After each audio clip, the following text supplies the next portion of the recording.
Welcome back to episode 50 of the Jumping Through Hoops podcast series. Now, today I'm really excited. I've got a guest on here who is a journalist and the founder of the UK Feature Me group. And her name is Jill Foster. And I'm going to introduce you straight away, Jill, so you can tell everyone who you are and what you do. Hi there, Hannah. How are you? Yeah, good. Thank you. Yeah, it's a bit crazy in the UK at the moment, isn't it? Where we're both just slightly, yeah, just back in a slightly. lockdown. No, my name is Jill Foster, and as Hannah said, I'm a journalist and a former editor of one of the sections of the Daily Mail newspaper, and I also used to work on the Daily Mirror newspaper. That's in the UK, obviously. Also the co-founder of a Facebook group on called Feature Me UK, and we have about 17,000 members now, and this was set up 8 years ago to really matchmake case studies to journalists and stories. And we set it up originally, this is me and my colleague Sadie Nicholas, to just work on our own stories. We were struggling to find people to fit into features and stories, so we just set up what we thought would be a little Facebook group just for us, and it then grew and grew and grew. So now we invite other journalists to post their media requests, and we built up a really nice community now, and it's one that people trust. So they trust the journalists in there. You know, we're never going to turn them over. We're going to feature them in nice features that they want to highlight issues in. So that's where we are now. But yeah, 17,000 members, I can't quite believe it. Wow, that's a brilliant. Yeah, and I think that's how I actually found out about you, and that's how I found media opportunities for me and my business in the past, through your Feature Me group. So we're going to talk a little bit about that in more detail as we go on. Right. But how long have you been a journalist for? Oh gosh, I started my career in the late 90s on magazines like Cosmopolitan and a now defunct one called Real Health and Beauty. I won a scholarship actually to work on Cosmopolitan, and then I got my first ever job working on the features desk at the Daily Mirror, and that was under the editorship of someone you might have heard of called Piers Morgan. Wow. So I worked with Piers for about 4 years, which was an interesting experience, but one I look back on quite fondly. Then in 2004, I moved to the Daily Mail, and I worked on the female desk there on the commissioning side of things. So I moved from writing to commissioning, and that really gave me a more rounded view of how stories and feature writing work. So then in 2008, I went freelance, and I've been freelance ever since, so 12 years. Wow. Okay. Yeah. And over 20 years in total. Yeah. Wow. So, I mean, with this series, we have a lot of business owners listening to this, and a lot of them come to me when I coach them saying, oh, I don't know how I can approach the media to get featured. I don't know if it's going to help me in my business. Can you explain a little bit about perhaps maybe some examples of people you've worked with in the past, or, you know, how it can actually help people leverage their businesses by being featured in the media? Of course. Well, first of all, it will help your business, because PR isn't just about, it's public relations. So it's about being visible. And if you can always have that at the forefront of your mind, it's about being visible. So it's whether it's the logo on your T-shirt, whether it's the branding on your website, that's all PR. So the more PR and the more visible you can be, the better for your business, because you want people to think of fitness, you want them to think of your brand. So yeah, I mean, getting as many media opportunities is brilliant for your business. And the way to go about it is to be proactive. I can't get this across to businesses enough, that if you're doing your own PR and you haven't got an agency, or you've hired somebody to do your PR, you really need to be proactive. So that means having a website that's up to date, being all over social media with Twitter, Facebook, Instagram, keep your blogs up to date. And I realize this all takes time, and this is why a lot of busy businesses do hire PRs. But if you're doing it yourself, you have to set aside some dedicated time to actually dedicate it to your PR. So like I say, social media, be all over that. And then when it comes to contacting journalists, I know it can be a little bit intimidating, but actually we're quite nice people, a lot of us. So what I'd suggest is targeting maybe a dozen individual journalists that write about the subject that you want to be involved in. So in your case, it's going to be fitness, it's going to be health, it's going to be well-being. Start reading those journalists, have a little notebook or something on your phone that you think, right, I like her stuff. I'd love to be featured in one of her features. Oh, I like him. What newspaper does he? Oh, he's freelance. Okay. And then just start following them on Twitter. See if they've got a Facebook page, a website. Again, bookmark those on your laptop, on your phone, and then just very behind the scenes, very slowly, just start looking at what they're writing about. Start following them, starting to build up a conversation with them, maybe on Twitter. Make sure you're on Twitter. That's my number one tip to be in business and doing your own PR, because that is how you start engaging with journalists and feature writers. Then just go in very gently. If you're not confident, and I do understand that this is an intimidating area for a lot of people, just go in very gently. Start liking a few journalist posts. Start retweeting them when they've written a story, maybe about your area of expertise. If it's something to do with hula hooping or aerobics, or I don't know, cardio fitness, if it's something that they've written, then start retweeting and saying, great feature here, good story, good insight, that kind of thing. That journalist will then begin to notice you, and you can start to build up more of a rapport with them. And then when you see that you can help that journalist with maybe some insight or some expertise, just contact them. The worst thing they can say is, oh no thanks, I'm already covered for this. And they'll and then move on. But don't take it personally. Just very gently go in and try to help journalists, because they'll soon begin to notice you, and they'll soon begin to think, oh yeah, he or she is really knows her stuff. Yeah, absolutely. And I mean, that's something I would say to my listeners, is that I'm based in the south of England, and I've already established relationships with journalists and radio presenters that work at BBC Radio Solent and on some of the southern TV stations as well. And that's really helped me, because actually they'll come to me now when they think they need something that relates to something that I can offer. So, I mean, that's another thing, isn't it? If you can build like a relationship and help, and that's the thing, is being of service and helping, isn't it? It's kind of not just thinking about what you can get, it's kind of thinking about what you can also give as well. Absolutely. It's a two-way thing, like in any relationship. It really is.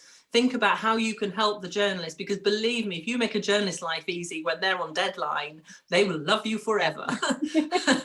and journalists move around, like you're just saying that you've built a relationship with journalists on Radio Solent. Before you know it, those junior reporters on Radio Solent might be working at the BBC National News, and they're going to think, I'm doing a story on fitness. Hannah was great. She'll come back to you for a national story. So again, building that friendship up, that relationship, that's what it's all about. Yeah, absolutely. And just going back to Twitter, because I know half of my listeners are based in the UK, and I know another half sort of based globally, and especially in the US as well.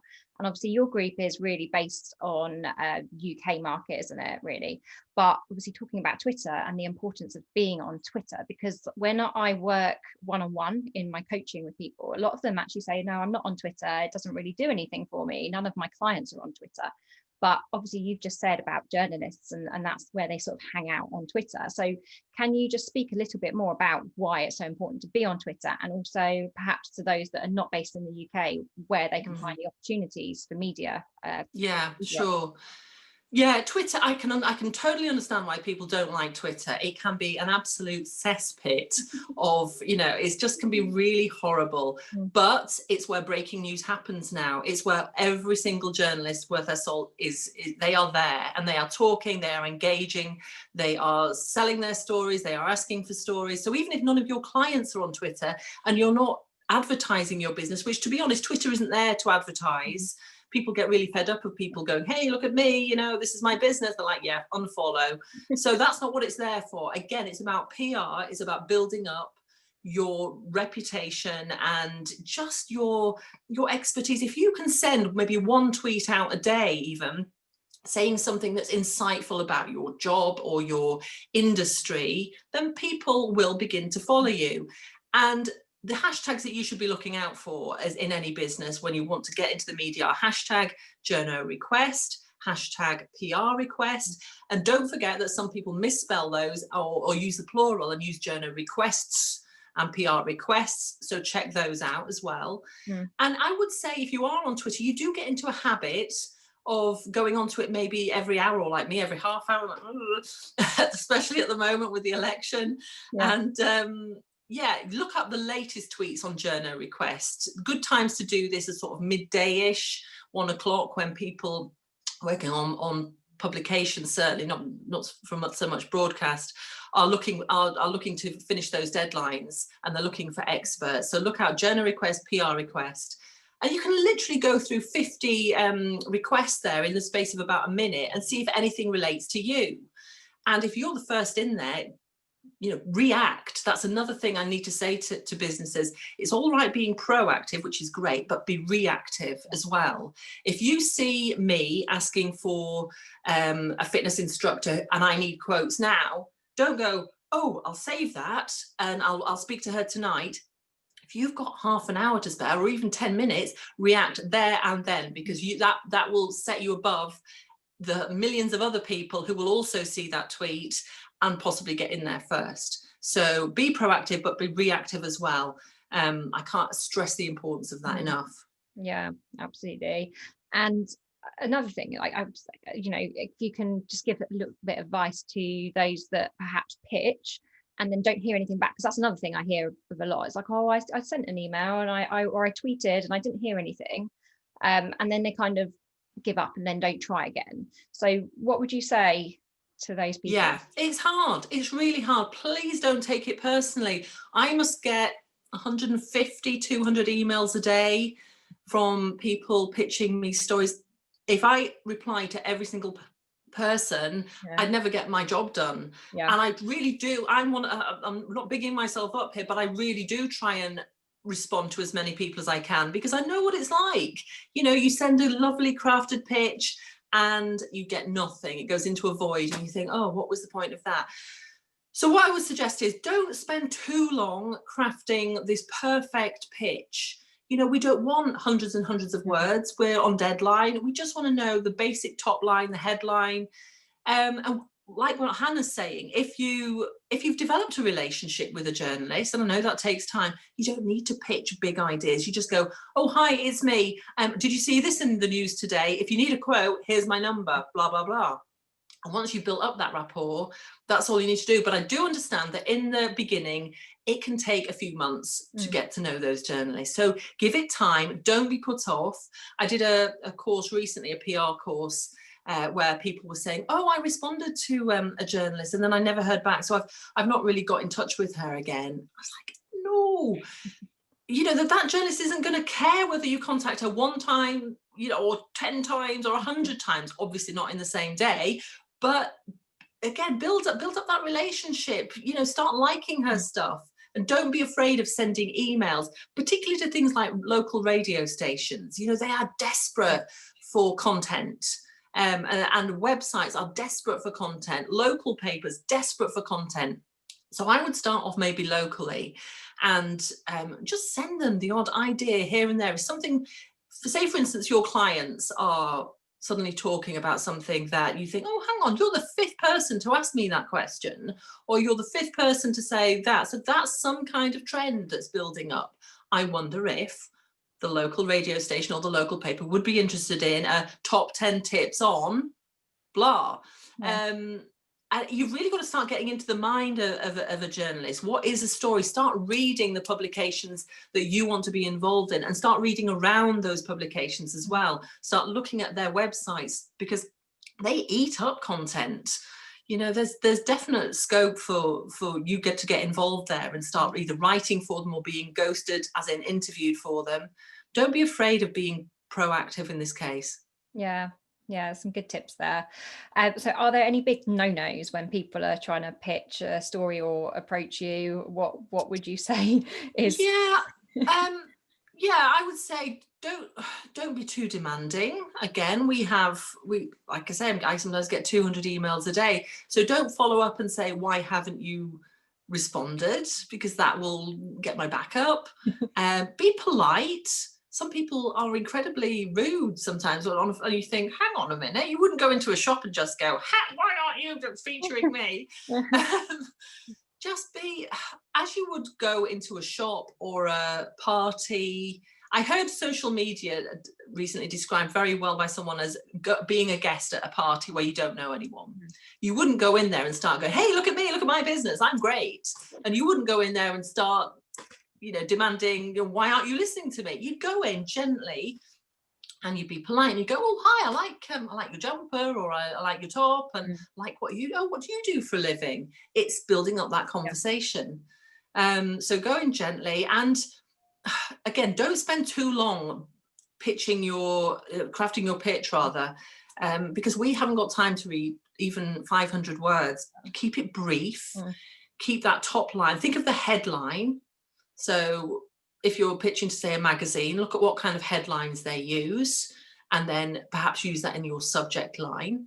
A good tip to have in a subject line, if you're sending it to a journalist, is the word exclusive. Our ears prick up when we hear the word exclusive. Things like case study available. Those 3 words are like, yes, what's this about? And I'll always tend to open those kind of emails. Or new survey shows or new study shows. We like to have some kind of authority behind our story. So if you can say that a new study of 500 or even better 1,000 people shows, and that can just be a study from your own Facebook group. If you've got 5,000 people in your fitness group and you do a quick survey or something like that, you can show those results to the journalist and say, look at this is quite interesting. Things like journalists are really interested in figures. We like to be able to say 80% of people do this, or only 10% of people do that. So if you can ever add a figure into your email or your pitch, that's really good. Oh, that's brilliant. I'm going to take some notes there, actually.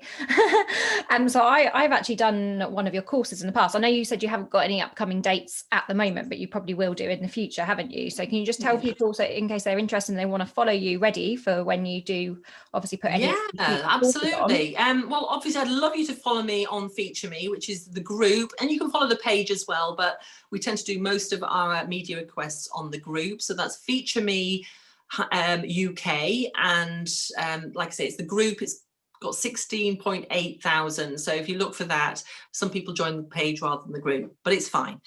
Follow me on Twitter, and I'm journalist Jill with a J.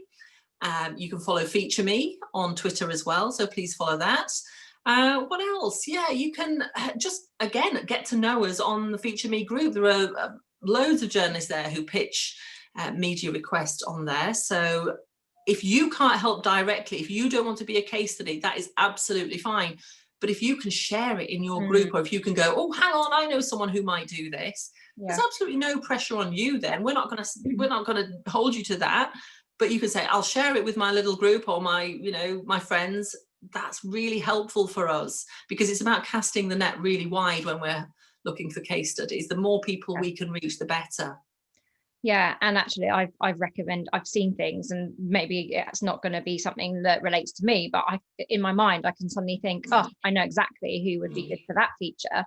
And I mean, sometimes obviously they're paid, aren't they, as well? And obviously you do. Well, I was just going to say that, if you're publicizing your business, we tend not to pay so much, but we do a lot of features. The thing that's made Feature Me stand out from other groups like this when we set it up was we said, case studies should always get paid for selling their stories. It's not fair for them to be providing free content for multi-million-pound publishing companies. It's really not fair. So we made it a rule from the very start that as long as you weren't bigging yourself up in your business, we would pay you, even if it was £50. We'd pay you something for your quotes, your pitches, etc. But we sometimes offer £500, £250. I'd say the average is between £100 and £200, which is great, because it means people can earn a little bit of money. And I know that will be a bit shocking to some of the American audience, because I know I've got American journalist friends who say, oh, we can't offer money in our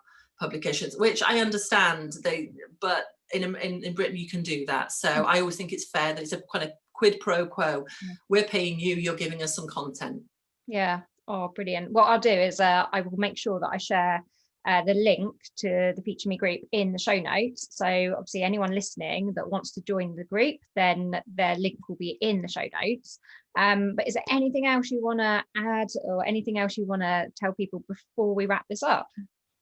Gosh, I think I've covered a lot of Yeah, it. yeah. I think my main point is be proactive, don't be intimidated, be reactive, don't be afraid of selling yourself, but don't go over the top Yep. with it. Just go in gently. If you don't feel like shouting about yourself all the time, I completely understand, but just go in gently and you'll soon build up the confidence. Me doing this right now, 6 months ago, I've never done a Zoom call. And now suddenly I'm doing podcasts, I'm doing webinars, and I was absolutely terrified at first. I thought, oh my God, what Mhm. is this? Now I'm doing them perhaps every other week, and it's much easier, so just the more you do it, the easier it will become. Don't be afraid. And I know, like I said, I know we can be a little bit intimidating, but we're only human like you. Yeah. So That's it. That's great. That's amazing tips. And actually, yeah, what I would add to that is it's all about being real, being human, isn't it? And being authentic definitely, at the end of the day. yeah, That you can't ever go wrong when you're just yourself. And, no, as business owners, then, we do have to put ourselves out there and be visible if we want to get ahead. absolutely you Yeah. do, yeah. Most 99% of journalists are really approachable, and because we have to be, we deal with people all the time. We can't be offhand. You'll find the odd idiot who's really offhand and rude. You know what, they're the ones who don't get the best stories because Yeah. people don't like them. So that's their problem. Yeah. Just the journalists who are that you want to be approaching. Let's face it, we're not in any kind of controversial subject area here, are we? We're talking fitness, we're talking well-being, we're talking health, something that people are really interested in the moment. With everything going on around the world with COVID, you guys are in such a great position to be able to offer advice and expertise and insight. Everybody is interested in how to be healthy Mhm. right now, and especially with the gyms closed, especially in England, certainly at the moment, we want to know how to exercise outside without being injured. We want to know the top 10 tips about if it's raining and snowy outside, how can we get fit in the house when we've got kids running around? You need to be thinking about those kind of ideas. So perhaps, like I say, set some time aside, really think about your PR strategy, and people like Hannah will help you along that. And if you ever want to contact me, I'm on Twitter, I'm on Facebook. I'm very happy to give out advice. Brilliant. Oh, this has been amazing, Jill. There's some amazing tips in here, and a few actually I'm going to pick up as well. So thank you so much for You're this. And welcome. as I say, I will pop all of the links to where people can find you in the show notes. Good Thank luck you. with it, everyone. You'll be great. Thank you.